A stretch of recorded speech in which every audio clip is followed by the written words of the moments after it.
Hey friends, good morning. So I am on my own today. Abby is busy, so she's not going to be going on Thrifty Friday, but I am going to take a different kind of little detour today and check out Ollie's. I haven't been to Ollie's in a very long time. One opened out in Katy some time ago, and there's one out in Rosenberg. So I think I'm going to go check out maybe both of those, one of those, I don't know. We're gonna see right now. I'm gonna pull it up and see whichever one is closer and go check that out. A friend to the channel was actually talking about how Ollie's has a bunch of craft supplies. I'm not interested in craft supplies because my space is exactly how I want it. I don't want to overwhelm it. Plus my kids are moving up and out, and I don't want to crowd that space right now because it's not a problem as it sits. Long story short, I heard that Ollie sells books, so I'm gonna go check it out and see what I can find there, just for the sake of doing something fun and different. It has been an emotional week. My oldest son, I can't even. My oldest son just said goodbye to his girlfriend because she was going to college, and he's gonna be going to boot camp, and there's just so much happening in life, but all good things, and I can't talk about it because I'll get emotional, but I need to go look at some books, so that's what I'm gonna do. I am reading Ted Decker's The Bride Collector, and I'm going to scan a few chapters so I can listen to it while shopping. And we're just going to see what Ollie's has, and I'm going to get out of this little emotional kind of slump that I'm in and give my kiddo some space, because I bring out the emotions in my kids. I don't know what it is, but anytime I'm around and they're going through something, they get very emotional, and I'm pretty sure he's drained already as it is and just wants to deal. So I'm gonna go do my thing. I'm excited. I want to see what they have. I hope they have a bunch of cool stuff. If not, it's something fun to do for the day. Today's my sourcing day anyway, so we'll see what I can find.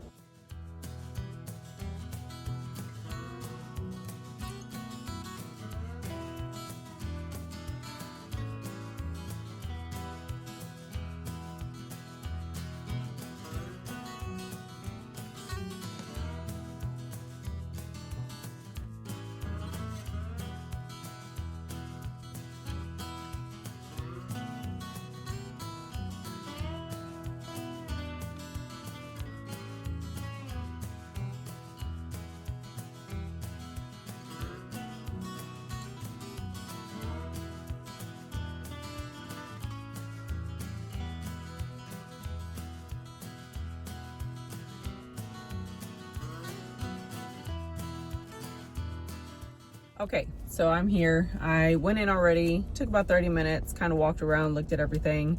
I didn't really find anything. I did find some really cool looking Robert Jordan books.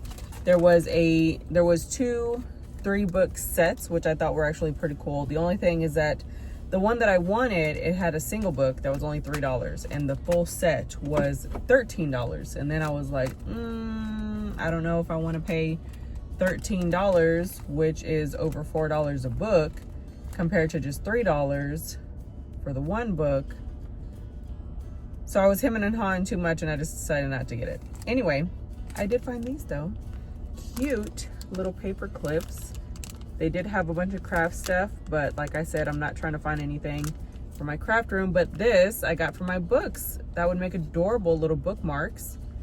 Cute little vintage vibes. You guys know I love all things vintage. So yeah, I picked up 2 of those. That was it. I want to see if there's like a public library here where because most libraries have a little for sale section, and see if maybe they have some books there. So I will see. I'm gonna look up a public library, and then I'm gonna look up the next location that I'm gonna go to, see what that just so happens to be.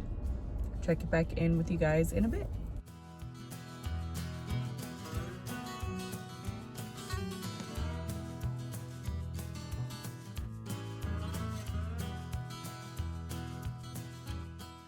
Okay guys, I have found my new favorite library for buying books. Oh my gosh, they had several big shelves in there. I got 1, 2, 3, 4, 5, 6, 7 books for $10, which I thought was so fair, because look at one of them. Oh my goodness. I'm not going to do a full haul here, but I got 7 books for 10 bucks. I think that's fair. It's a local library. It's the best way to do it to support them. Check that out. My goodness. I think almost all of them are hardcover except for one, which I actually found this one for free in my local post office, but it's a mini. It's a pocketbook, and this is a full-size book.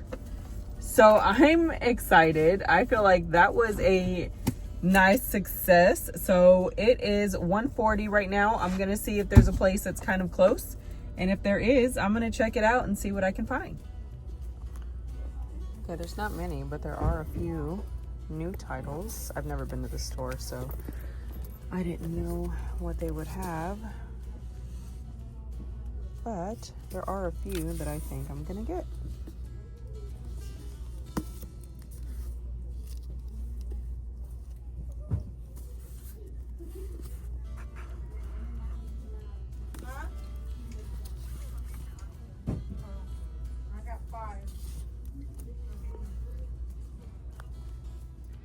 Okay, so it's been a really long day, but I got quite a bit. So I have several hauls here. Look at that. Awesome. So I guess we can just jump into the actual haul. Okay, friends, so it has been several days since we went to the library and Dollar Tree and made our little round trip to see what we could find. And I'm finally coming at you with the actual haul portion of this video. But if you are new here and you've never seen one of my haul breakdowns, I basically always compare everything that I purchase out of pocket to retail store prices or full price or whatever it is, to show you how much you can save when doing things on a budget. And books are no different. Total retail of all of the books that I picked up on this day was $164.91. I paid $10, making the average cost of each book 90 cents a piece, saving $154.91, which is pretty fantastic, especially when you see like the books that I actually got, if they're worth it, whatever. I do like to research and see what the price point is for the books on Amazon. I do like to see the ratings for Goodreads and Amazon, and I also let you know whether or not the books are on Libby. I also have the Speechify app because it's pretty convenient and it's awesome to utilize it the way that they offer it. You can customize it to the voices that you want to read the story back to you. My hubby's in there with his voice so he can read stories back to me. I can put myself in there and it can be a me and him kind of thing. Either way, Speechify is an option and I will leave it down below for you. Everything on the Libby app is free, so that's a cool thing. And if you go through other cities that have library catalogs that are a lot bigger, like Broward County with Florida, it's a $38 membership for the year, which is a great deal because they seem to have the biggest catalog of audiobooks that I have found. This is the information that I'm going to be sharing with you guys so you know what it is to expect, and then we will read the excerpts of each one of the books to see what they're about. I might summarize a little bit just to, for time saving purposes. So let's go ahead and get started. So at the library, the hardcover books were $2 a piece, unless they were marked at a different price, which I do have a couple in here that were marked down. The first one is The Chemist by Stephanie Meyer. I love Stephanie Meyer's books. Of course, I fell in love with her through Twilight many years ago. I read the Twilight series. The books are definitely better than the movies, and I read it at a time where I needed some imagination in my life because things were kind of crappy and the books got me through it. So I love that series. I have The Host now that I was able to put back into my collection after I let my sister borrow it many years ago and I never got it back. But that's in a different haul. So this is just another book to add to the collection I have not read. This one has a 4.3 on Amazon with 20,697 reviews, a 3.8 on Goodreads with 99,413 reviews, and its editor's pick for best mystery, thriller, and suspense. Hardcover on Amazon is $15.85. I paid $2, and there is an audiobook on Libby, which makes that free. Perfect for the immersive reader who likes to hold the book, read the book, to keep the plot, and then while going from point A to point B, like to the gym, I can listen to the audiobook and it just makes it continuous and nonstop, and then you can just get through the story and get to the end, which is our favorite part. This one says, In this gripping page turner, an ex-agent on the run from her former employers must take one more case to clear her name and save her life. She used to work for the U.S. government, but very few people ever knew that. An expert in her field, she was one of the darkest secrets of an agency so clandestine it doesn't even have a name. And when they decided she was a liability, they came for her without warning. Now she rarely stays in the same place or uses the same name for long. They've killed the only other person she trusted, but something she knows still poses as a threat. They want her dead, and soon. When her former handler offers her a way out, she realizes it's her only chance to erase a giant target on her back. But it means taking on one last job for her ex-employer. To her horror, the information she acquires makes her situation even more dangerous. Resolving to meet the threat head-on, she prepares for the toughest fight of her life, but finds herself falling for a man who can only complicate her likelihood of survival. As she sees her choices being rapidly whittled down, she must apply her unique talents in ways she never dreamed of. So there is that one. Super excited to add it to my collection. I cannot wait to read that one. Next. Okay, so if you watched my $5 free book stack review, I reviewed Crowbones and I hated it. I hated it. It was annoying. The main character was annoying. This voice that kept popping in out of the woods was annoying. The children-like characters that were not children but were like creatures. It was a lot. And the development wasn't there because, and I hope it was because I jumped in Crowbones, which was book 3 of the series. So I was hoping that I could find the other books and build this connection with the world and the characters and all the stuff, because that seemed to be the problem with book 3. I had no reason to care about all this chaos. I had no reason to care about this small town. I had no reason to care about any of these characters in the story, and it felt like a lot was missing. So I said that if I could find books 1 and 2 on a really good deal, then I would give it another shot. So I am excited to announce, unfortunately, it's not book 1, but it is book 2 of Anne Bishop's World of Others series. So Crowbones was book 3, this is book 2, and this is Wild Country. This one, and this is what gets me, the ratings are just like it's a great book, but y'all, I could not at all like get into this story. But I'm pretty sure it's because there was no world building for me. There was no reason to like want to go deeper into that story. So this one has a 4.7 on Amazon out of 4,904 reviews, a 4.3 on Goodreads out of 12,537 reviews. It's book 2 of 3 of The World of Others, and it is hardcover on Amazon, $22.99. I paid 50 cents for this, even though it's a hardcover book. It says 50 cents right here, so that one was 50 cents. And there is an audiobook on Libby, which is gonna help me get through this series. But like I said, I was willing to give it a shot because I felt like there was something there. It's just, it was missing the connection to the characters. My favorite character was Grimshaw, only because he was a police officer that was just over all of the chaos, and I was him in that story, basically. But this is book 2, and if I can find book 1, I'm gonna go back to that library, and if I can find book 1, I will restart the series and reread Crowbones after 1 and 2. Okay, so it says, in this powerful and exciting fantasy set in the world of New York Times bestselling author series, humans and the shape-shifting others will see whether they can live side by side without destroying one another.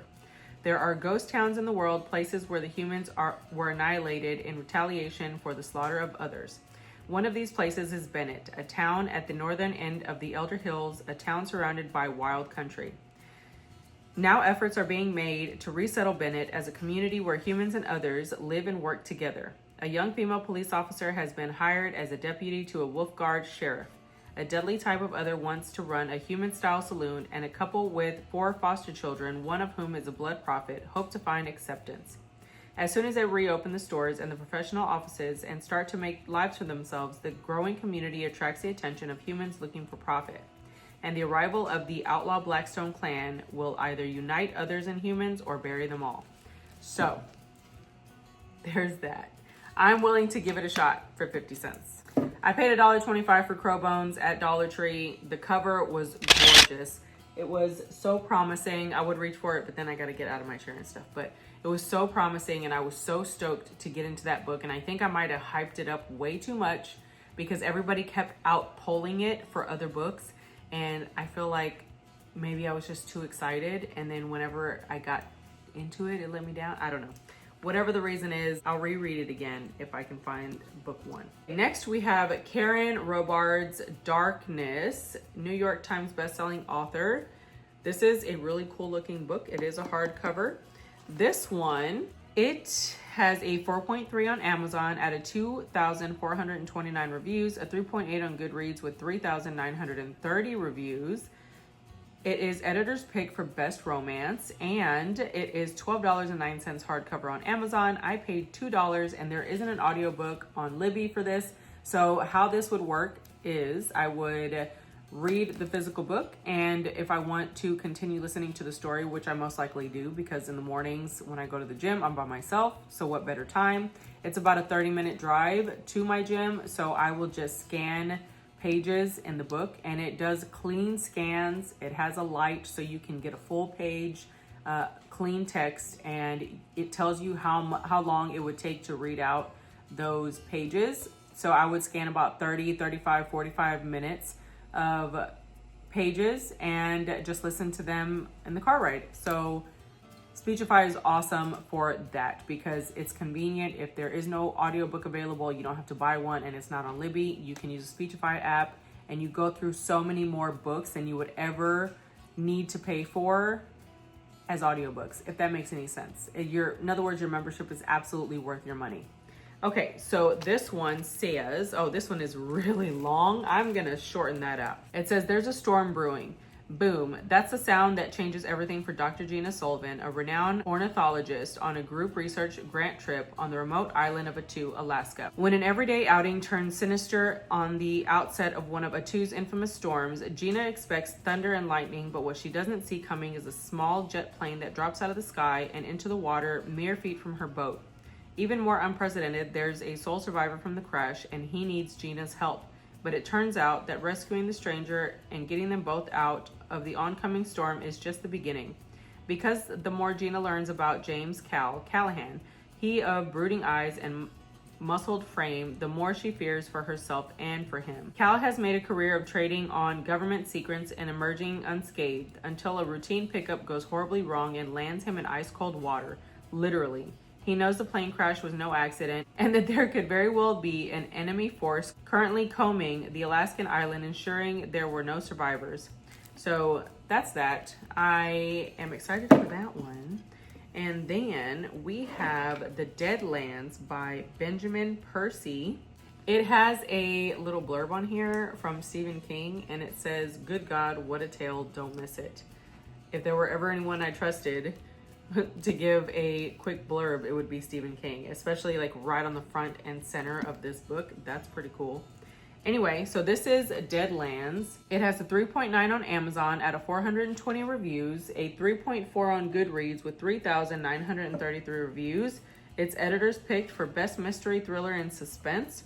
Hardcover is $18.50 on Amazon. I paid $2, and there is not an audiobook on Libby, so I will be scanning pages with the Speechify app. This one says, in Benjamin Percy's new thriller, a post-apocalyptic reimagining of the Lewis and Clark saga, a super flu and nuclear fallout have made a husk of the world we know. Sounds like a lot. The Deadlands. 150 years ago, when the world began to fall apart, when the flu mutated millions and began to die, downtown St. Louis was horrified. There was no time for committees, for debate, for show of hands. There was no time to collect toothbrushes, rifles, photo albums, to call upon family members to join those inside. The few had to make an immediate decision to live or die. The flu was airborne, and it was coming. So a wall was built and has remained ever since. St. Louis, now called the Sanctuary, is a shielded community that owes its survival to its militant defense and fear-mongering leaders. Then a writer comes from the wasteland beyond its walls. She reports on the outside world. West of the Cascades, rain falls, crops grow, civilian thrives, but there is a danger too. The rising power of an army that pillages and enslaves every community they happen upon. Against the wishes of the Sanctuary, a small group sets out in secrecy on an epic quest across America's blasted heartland, determined to secure a better life.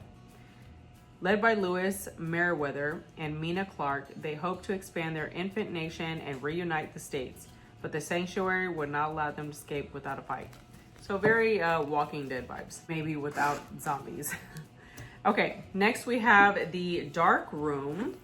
This cover looked fantastic. I thought that was an awesome looking book, but this one was $2. And it has a 4.2 on Amazon with 389 reviews, a 3.8 on Goodreads with 1,739 reviews. Hardcover is currently $38.95, which is one of those weird inflated prices that they do. I don't know why they do that. I paid $2 for it, and it does not have an audiobook on Libby, so I'll be using this one I'll be using Speechify for this one as well. This one says, Gavin Kane, an SFPD homicide inspector, is in the middle of an exhumation when his phone rings. San Francisco's mayor is being blackmailed and has ordered Kane back to the city. A helicopter is on its way. The casket in Kane's cold case investigation must wait. At City Hall, the mayor shows Kane 4 photographs he's received. The first, an unforgettable blonde. The second, pills and handcuffs on a nightstand. The third, a woman drinking from the flask. And last, the woman naked, unconscious, and shackled to the bed. The accompanying letter is simple. Worst revelations will come by the end of the week, unless the mayor takes his own life first. A tense thriller written with breakneck pace, masterful skill, and penetrating acuity, The Dark Room tracks Kane as he hunts for the blackmailer, exposing the web of destruction and devotion the mayor casts in his shadow, and rippling damage incurred as his darkest secrets come to light. Okay, so that sounds interesting for $2.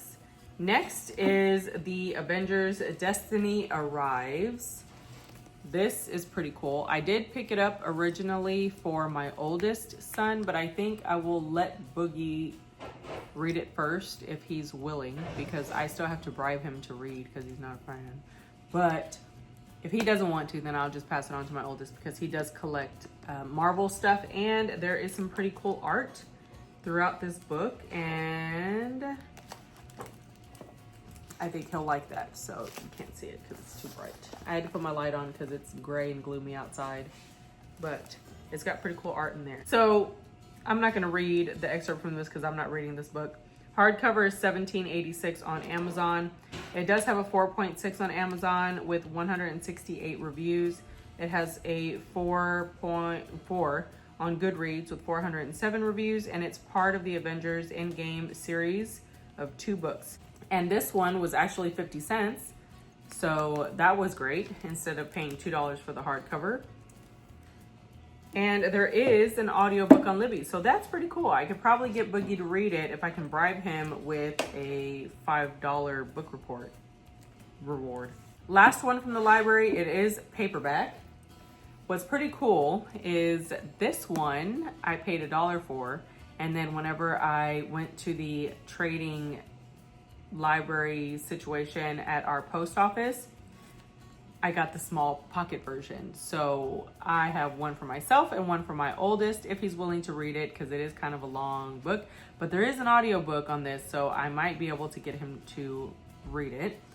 So this one I paid $1 for. This one was free, 50 cents a book, not bad. So this is George R. Martin's Game of Thrones. I've never seen the series, the movie, show, whatever it is. I've never seen any of it, so I don't know anything about anything that happens in the story. This one is A Song of Fire and Ice, book 1.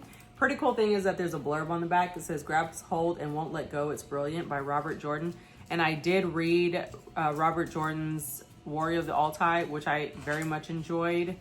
So it's kind of cool that he has a blurb back there. But this one has a 4.7 on Amazon out of 79,882 reviews. A 4.4 on Goodreads with 2,682,253 reviews. That is crazy. Oh my goodness. Paperback is $10.16. I paid $1, and there is an audiobook on Libby, which is pretty awesome. So I was looking on here, and there's like a lot of weird words. So I'm going to try to get through this as best I can. It says, long ago in a time forgotten, the preternatural preternatural. I'm gonna have to look that word up and see how you're supposed to pronounce it. Event threw the seasons out of balance. In a land where summers can last decades and winters a lifetime, trouble is brewing. The cold is returning, and in the frozen waste to the north of Winterfall, sinister and supernatural forces are massing beyond the kingdom's protective wall. At the center of the conflict lie the Starks of Winterfell, a family as harsh as unyielding as the land they were born to. Sweeping from the land of brutal cold to a distant summertime kingdom of Epicurean plenty, here's a tale of lords and ladies, soldiers and sorcerers, assassins and bastards who came together in a time of grim omens. Here, an enigmatic band of warriors bear swords of no human metal. A tribe of fierce wildlings carry men into madness. A cruel young dragon prince barters his sister to win back his throne. And a determined woman undertakes the most treacherous of journeys. Amid plots and counterplots, tragedy and betrayal, victory and terror, the fate of the Starks, their allies, and their enemies hangs perilously in the balance as each endeavors to win the deadliest of conflicts, the Game of Thrones. There's that one for $1. That's pretty cool. And then we're on to the little freebie books that I was able to find. There's 3 aside from the Game of Thrones book. The first one is The Last Bookshop in London by Madeline Martin. Looks like this, super cute. I love a good little bookshop story. This one has a 4.5 on Amazon out of 23,212 reviews, a 4.1 on Goodreads out of 93,312 reviews, and it's editor's pick for best literature fiction. Paperback is $10.06 on Amazon, and there is an audiobook on Libby, and I paid $0 for this book. This one says, August 1939, London prepares for war as Hitler's forces sweep across Europe. Grace Bennett has always dreamed of moving to the city, but the bunkers and the drawn curtains that she finds on her arrival are not what she expected, and she certainly never imagined she'd wind up working at Primrose Hill, a dusty old bookshop nestled in the heart of London. Through blackouts and air raids, as the Blitz intensifies, Grace discovers the power of storytelling to unite her community in ways she never dreamed, a force that triumphs over even the darkest nights of the war. Cute. So I did pick that one up. Next, we have John Green's Paper Towns. This one has a 4.2 on Amazon out of 35,917 reviews, a 3.7 on Goodreads, with 1,468,737 reviews. When I grabbed this book, I didn't think that there was that many people that read it. Like, that's crazy. And reviewed it. That's crazy. Anyway, paperback is $8.10 on Amazon, and there is an audiobook on Libby for free. Quentin Jacobson has spent a lifetime loving the magnificent Margot Roth Spiegelman from afar. So when she cracks open a window and climbs back into his life, summoning him for an ingenious campaign of revenge, he follows. When their all-nighter ends and a new day breaks, Margot has disappeared, but Q soon learns that there are clues, and they're for him. Embarking on an exhilarating adventure to find her, the closer Q gets, the less he sees the girl he thought he knew. And at the top it says, Margot always loved mysteries, and in everything that came afterward, I could never stop thinking that maybe she loved mysteries so much that she became one. So yeah, there's that pretty cool sounding book with lots and lots of people who have already read it and reviewed it. Next is Echo by Tracy Clark. This one didn't even come up as a book or an audiobook in the Libby app, so there is no audiobook for this one. This one is Book 3 of the Detective Harriet Foster series. It has a 4.4 on Amazon with 4,053 reviews, a 4.1 on Goodreads with 4,050 reviews, and it's book 3 of 4. This one says, Revenge of the Spurned. Hardwick House, home to Belverton College's exclusive Minotaur Society, is no stranger to tragedy. And when a body turns up in the field next to the mansion, the scene looks chillingly familiar. Chicago PD sends hard-nosed Detective Harriet Foster to investigate. The victim is Bryce Collier, a wealthy Belverton student. That's like tongue twisting. whose billionaire father, Sebastian, owns Hardwick and ranks as a major school benefactor. Sebastian also has ties to the mansion's notorious past when 30 years ago, hazing led to a student's death in the very same field. Could the deaths be connected? With no suspects or leads, Harry and her partner, Detective Vera Lee, will have to dig deep to find answers. No charges were ever filed in the first case, and this time, Harry's determined the killer must pay. But still grieving her former partner's death, Harry must also contend with a shadowy figure called the Voice, and their dangerous game of cat and mouse threaten everything. So, yeah, that's pretty cool. I like a good thriller, mystery, detective kind of situation. To recap, the total retail for all of these books was $164.91. I paid $10, making the average cost 90 cents a piece, saving $154.91. That is fantastic. So that is it to wrap up this quick little vlog haul situation. Come back for the Dollar Tree haul part of this video, because I did go to Dollar Tree and I found several books, and I don't remember which haul it is. I'll show you a little clip of the books that I have sitting over here to the side of me. I have several hauls to do, and one of them was the Dollar Tree books that I found. So come back for that. If you enjoyed this video, go ahead and give it a big thumbs up. Comment down below which book seems the most interesting to you. Where do you find your books affordably? Share with us so that we can all get some fun ideas on how to build our libraries on a small budget. And share this video with anybody who's building their library and maybe wants to hear about some good books or find different ways to do it on a budget. I don't know, just share it. It's fine. If you are new to the channel, welcome. Don't forget to hit that subscribe button. Also hit the notification bell on your way out to be notified of new videos whenever I post. I do random things. I am a person who is interested in all things, and whenever I do them, it is content. So I share it. You can follow me on my social media on Instagram at the Bates House, hashtag Bates House, pretty much anything, and I will be there. But for now, guys, that is it for this one, and I'll see you in the next one. Bye.